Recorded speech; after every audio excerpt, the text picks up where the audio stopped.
प्रिय भक्तगण, आज हम आपको एक कथा का श्रवण करा रही हूँ जो सुनने मात्र से आपके जीवन में सुख, संपत्ति और धन की वर्षा होगी। तो चलिए कथा को प्रारंभ करते हैं। ओम गम गणपतये नमो नमः। ओम नमः शिवाय। जय हो माता लक्ष्मी की। प्रिय भक्तों, इस वर्ष महालक्ष्मी व्रत 22 सितंबर 2023 से शुरू होगा और 6 अक्टूबर 2023 को समाप्त होगा। अगर आप 16 दिनों तक यह व्रत नहीं कर सकते हैं तो कोई बात नहीं, 2 या 4 दिन भी यह व्रत रख सकते हैं, या हो सके तो रोज यह व्रत कथा पूरा जरूर सुने। महालक्ष्मी व्रत को 16 दिन तक मनाने की परंपरा है। इस भाद्रपद शुक्ल पक्ष की अष्टमी तिथि से महालक्ष्मी व्रत शुरू हो रहा है, जिसे 16 दिन तक मनाया जाता है। अगर आप यह कहानी सुन रहे हैं तो पूरा सुनिए। इस कथा को आधा अधूरा छोड़कर जाने की गलती मत करिएगा, क्योंकि इस पवित्र कथा को पूरा सुनने से मनचाहा फल की प्राप्ति होगी। इसलिए इस कथा को पूरा सुने। आप शिव भक्त हैं तो भोलेनाथ का अनादर ना करें। आज से महिलाएं और पुरुष माता लक्ष्मी और गजराज की पूजा करते हैं। इस व्रत को करने और इस व्रत कथा को सुनने से व्यक्ति को सभी सुख मिलते हैं। घर में सुख समृद्धि आती है, धन धान्य की कमी नहीं होती, जीवन में सभी परेशानियों का नाश होता है और जीवन सुखमय हो जाता है।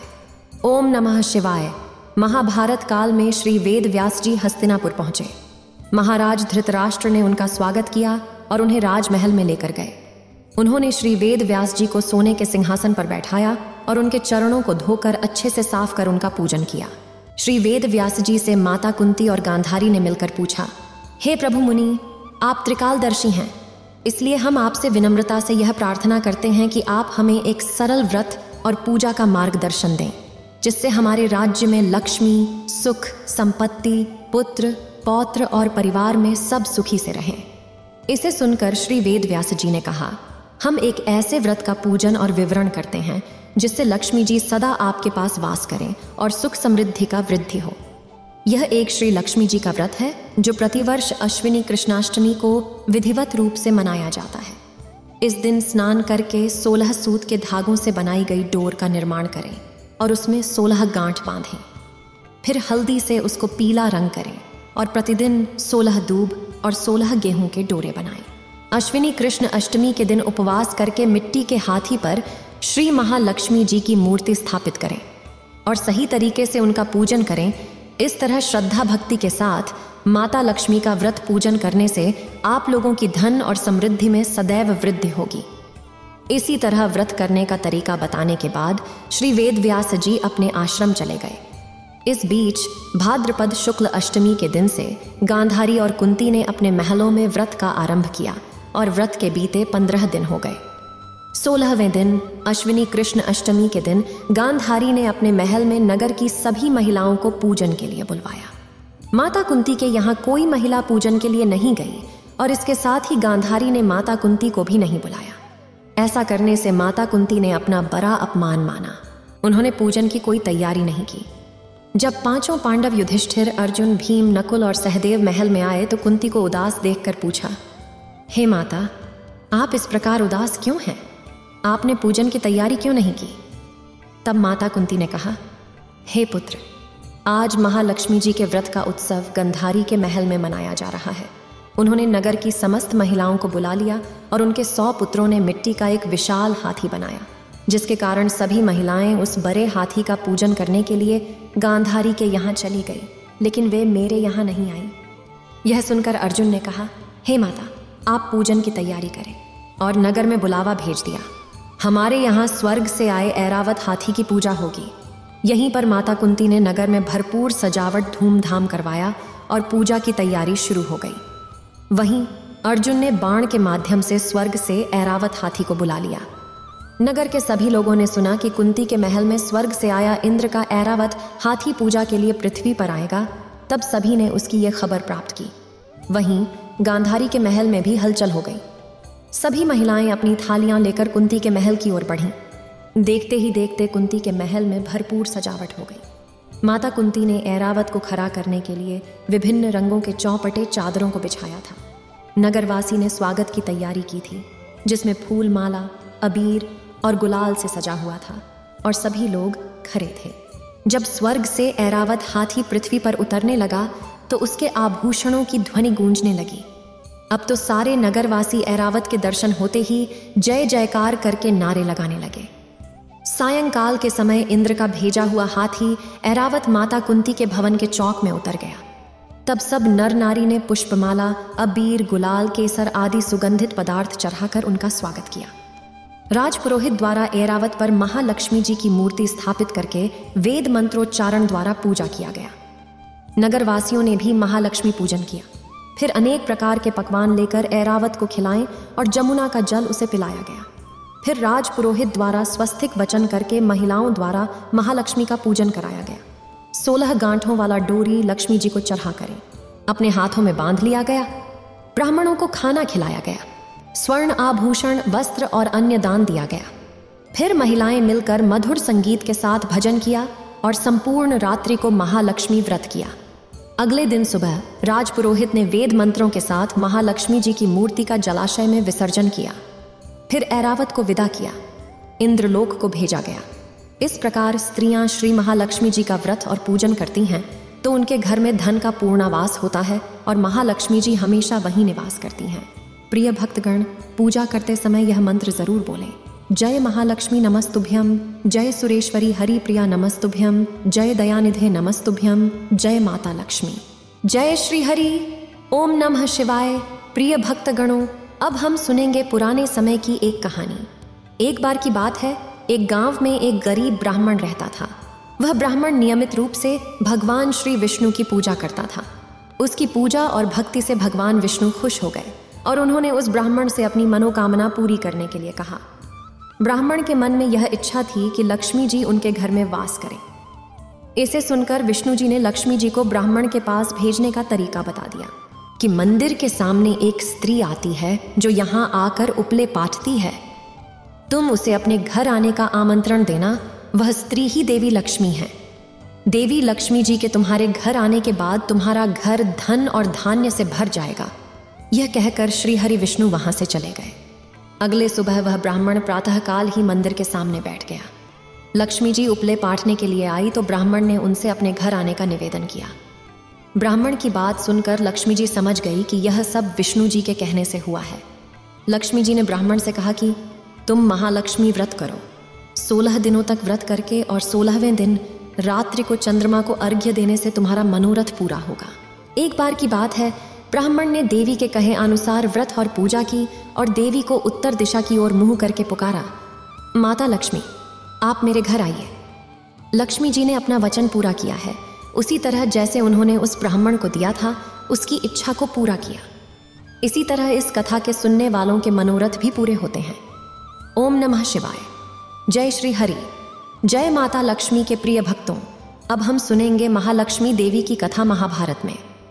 युधिष्ठिर ने श्री कृष्ण से पूछा, हे माधव, आप हमें कोई कथा सुनाएं जिससे हमारा मन प्रसन्न हो और हमारे पापों का अंत हो।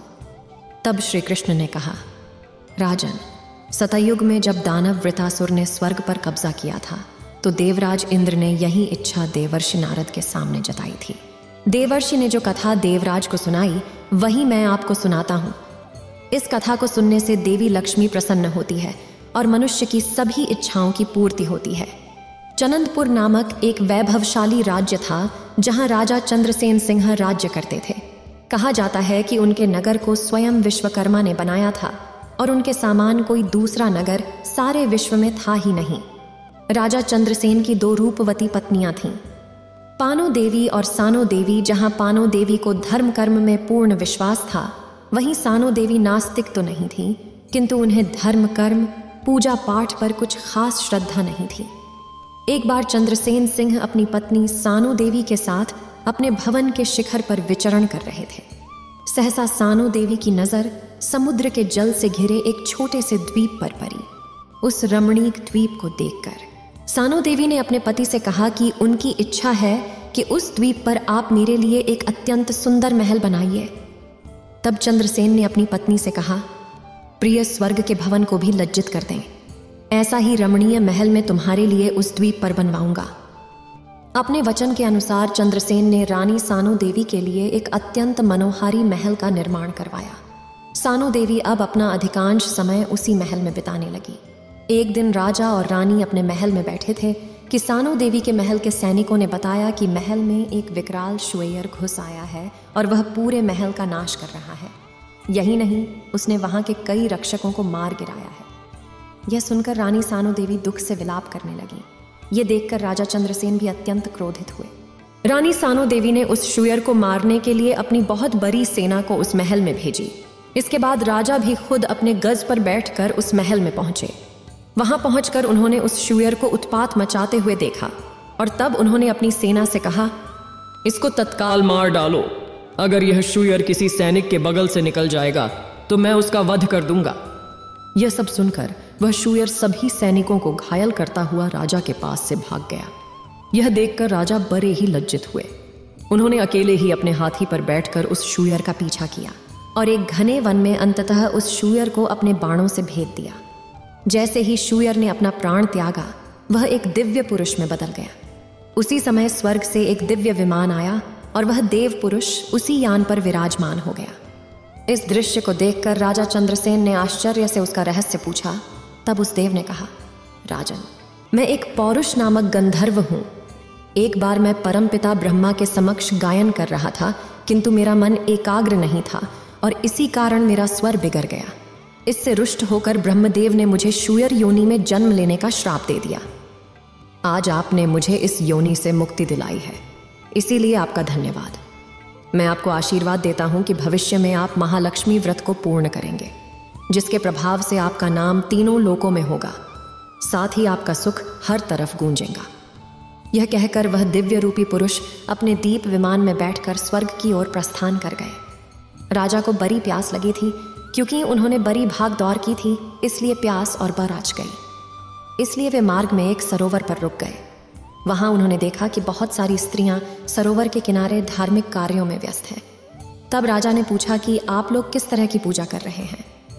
तब उन स्त्रियों ने बताया, ये हम माता लक्ष्मी की पूजा कर रहे हैं। इस सुनकर राजा चंद्रसेन तो वहीं लक्ष्मी जी की कथा को सुनने के लिए बैठ गए। कथा सुनकर और उस व्रत का पालन कर उन्हें अत्यंत पुण्य की प्राप्ति हुई। उन स्त्रियों ने राजा की सुरक्षा के लिए राजा की भुजा पर महालक्ष्मी का सिद्ध कवच भी बांध दिया। फिर राजा प्रसन्न होकर अपने राज्य वापस लौट आए। उन्होंने जो पुण्य अर्जित किया था, उसका समाचार सबसे पहले रानी सानो देवी के पास पहुंचाया। राजा चंद्रसेन ने अपनी कथा अपनी दोनों पत्नियों सानो रानी और पानो रानी को सुनाई, किंतु सानो रानी को उनकी कहानी पर विश्वास नहीं हुआ। जब सानो रानी ने राजा की भुजा पर धागा का डोर बांधा देखा, तो उन्हें लगा कि किसी अन्य स्त्री ने उन्हें प्रेम पूर्वक से यह धागा बांधा है। यह सोचकर उन्होंने सोते हुए राजा की भुजा से वह डोर तोड़कर फेंक दिया, किंतु पानो रानी ने उसे श्रद्धापूर्वक अपने पास रख लिया। महालक्ष्मी जी की कृपा से राजा चंद्रसेन सिंह पुनः महालक्ष्मी का पूजन करने को तैयार हुए, किंतु धागा अपने हाथ पर बंधा ना देखकर वे बहुत दुखी हुए। तब बड़ी रानी ने उन्हें वह धागा दिया और बताया कि किस प्रकार छोटी रानी ने उसे फेंक दिया था। और ये सुनकर चंद्रसेन सानो रानी पर बड़े ही रुष्ट हुए और पानो रानी से अत्यंत प्रसन्न होकर उसके साथ ही महालक्ष्मी का पूजन किया। उसके अगले ही दिन माता लक्ष्मी एक वृद्धा का रूप धर के पहले पानो रानी के पास पहुंची। उन्होंने उसका बड़ा ही सत्कार किया। उसे आशीर्वाद देकर वे सानो रानी के पास पहुंची, किंतु सानो रानी ने उनका अपमान कर वहां से उन्हें जाने को कहा। यह देखकर माता लक्ष्मी अपने असली रूप में आ गई और उसे श्राप दिया है और कहा, सानो रानी, तुझे वृद्ध का सम्मान करना नहीं आता। मैं यहाँ तुझे धन देने आई थी, पर तूने मेरा अपमान किया है, इसलिए जा, जिस शुएयर का बदला तेरे पति ने चुकाया था, तेरा चेहरा उसी शुएयर के समान बन जाए। माता ने ऐसा श्राप दिया और रानी सानो देवी शुएयर के समान मुखवाली हो गई। उन्होंने अपनी गलती का पछतावा किया और माता के चरणों में माफी मांगी। तब माता लक्ष्मी ने कहा, तू तुरंत महर्षि अंगिरा के आश्रम चली जा, वह तुझे मेरे श्राप से मुक्ति का उपाय बताएंगे। तब सानो रानी महर्षि अंगिरा के आश्रम पहुंची और उनसे अपनी दुखद कहानी सुनाई। अंगिरा ऋषि ने कहा, पुत्री, माता के श्राप को तो माता के वचन से खत्म किया जा सकता है। तुझे उसी महत्वपूर्ण व्रत का पालन करना होगा जिससे तेरे पति ने किया था। उनकी आज्ञा के साथ रानी सानो देवी ने माता महालक्ष्मी का व्रत भक्तिभाव से किया और उन्हें उस श्राप से मुक्ति मिल गई, जिससे राजा चंद्रसेन ने उन्हें पुनः अपनी पत्नी के रूप में स्वीकार किया। फिर दोनों महर्षि अंगिरा के आशीर्वाद से अपने पुनः फल को प्राप्त कर लिया। प्रिय भक्तों, इसी तरह इस कथा को युधिष्ठिर को सुनाने पर श्री कृष्ण ने कहा, हे भ्राता, जो व्यक्ति इस पवित्र कथा को अब सुनता है उसे उसके पापों से मुक्ति मिल जाती है। तब युधिष्ठिर की आंखों में व्रत करने की इच्छा उत्पन्न हुई और उन्होंने अपने भाइयों और पत्नी के साथ इस पवित्र व्रत को किया। प्रेम से बोलिए, जय माता लक्ष्मी, भगवान विष्णु की जय, माता लक्ष्मी की जय, जय जय श्री हरि, ओम नमः शिवाय। प्रिय भक्तों, अब हम सुनेंगे महालक्ष्मी व्रत की कथा और इसकी विधि। यह व्रत स्त्री और पुरुष दोनों कर सकते हैं। इस व्रत का पालन करने वाले को 16 दिनों तक व्रत रखना होता है और इस व्रत के 16 दिनों में संध्या के समय चंद्रमा को अर्घ्य देना होता है। अगर कोई 16 दिनों तक व्रत न कर सके तो वो अपनी क्षमता के अनुसार 16 दिनों से कम दिन का व्रत कर सकता है। वो चाहे तो 3 या 4 दिन का व्रत कर सकता है। 16 दिन या 3 का व्रत रखने के बाद इस व्रत का उद्यापन किया जाता है। इस व्रत में भोजन में अन्न ग्रहण नहीं करते। आइए जानते हैं महालक्ष्मी व्रत पूजन विधि। महालक्ष्मी व्रत के आरंभ के दिन प्रातःकाल स्नान नित्य क्रिया से निवृत्त होने के बाद साफ सुथरे कपड़े पहने, चावल के घोल से घर के आंगन में अल्पना बनाएं और उस अल्पना में माँ लक्ष्मी के चरण जरूर बनाएं। फिर पूजा स्थल पर आसन बिछाकर बैठ जाएं। फिर 16 तार का धागा लेकर उसमें 16 गांठ लगाएं और उसे हल्दी में रंग दें। अपने हाथ पर बांध लें। स्त्रियां अपने बाएं हाथ पर और पुरुष अपने दाहिने हाथ पर बांध लें। फिर धान की बालियां, आम और आंवले के पत्ते लेकर उसमें माँ लक्ष्मी का आसन सजा लें। तत्पश्चात कलश में जल भरकर रखें और साथ ही भगवान गणेश और माँ लक्ष्मी जी की तस्वीर लगाएं। धूप दीप जलाकर गणेश भगवान की पूजा करें। फिर उसके बाद कलश की पूजा करें। तत्पश्चात माँ गजलक्ष्मी की पूजा करें। जल के छींटे लगाए, रोली मोली, चावल लगाए, लाल वस्त्र चढ़ाएं, लाल फूल चढ़ाए, फूल माला अर्पित करें, नैवेद्य चढ़ाएं, दूर्वा, नारियल, सुपारी चढ़ाएं, सामर्थ्य अनुसार सोना या चांदी या रुपए चढ़ाएं। विधि विधान के साथ माँ का पूजन करें। पूजा करने के बाद महालक्ष्मी व्रत की कथा सुने या पढ़ें अपनी सामर्थ्यानुसार। फिर 51 या 108 बार लक्ष्मी मंत्र का जाप करें। फिर धूप द्वीप से माँ लक्ष्मी की पूजा आरती करें। प्रातःकाल पूजा करने के बाद संध्या के समय रोली, चावल, पुष्प चढ़ाकर भोग दें। माँ की पूजा करें और दीपक जलाकर माता की आरती करें। घर के द्वार पर भी दीपक जलाएं। संध्या की पूजा के बाद चंद्रमा को अर्घ्य दें। सुहागिन स्त्रियों को भोजन खिलाएं। 16 दिन पूजा करने के बाद उद्यापन अपने आवश्यकता अनुसार करें। अब हम उद्यापन की विधि के बारे में जानते हैं। महालक्ष्मी व्रत भाद्रपद शुक्ल पक्ष की अष्टमी से लेकर अश्विनी मास की कृष्ण पक्ष की अष्टमी तक की जाती है। 16 दिन के व्रत पूरा होने के बाद एक वस्त्र से मंडप बनाएं। उस मंडप में माँ लक्ष्मी की प्रतिमा स्थापित करके पंचामृत से उनका अभिषेक करें। माँ लक्ष्मी की पूजा करें और 100 रसों का पाचन पूजन करें। अगर आप स्वयं पूजा नहीं कर सकते तो किसी पंडित के द्वारा भी पूजा करा सकते हैं। ब्राह्मणों से हवन कराएं और उनमें खीर की आहुति दें। नए बर्तन में 16 विभिन्न चीजें रखें। चंदन, लाल पत्र, पुष्पमाला, अक्षत, दूब, लाल सूत, सुपारी, नारियल आदि सामग्री। दूसरे दिन 4 ब्राह्मणों को या 16 ब्राह्मणों को भोजन कराएं और उन्हें दक्षिणा देकर संतुष्ट करें। रात को चंद्रमा को अर्घ्य देकर माँ लक्ष्मी से प्रार्थना करें। फिर स्वयं भोजन करें और प्रेम से बोलें, माता लक्ष्मी की जय, ओम नमः शिवाय। इस वीडियो को बोलते समय कोई त्रुटि हो तो मैं क्षमा चाहती हूँ। उम्मीद है आप सभी को ये वीडियो अच्छी लगी होगी। अगर आप शिव के सच्चे भक्त हैं तो चैनल को सब्सक्राइब और वीडियो को लाइक करके कमेंट में हर हर महादेव लिख दीजिए।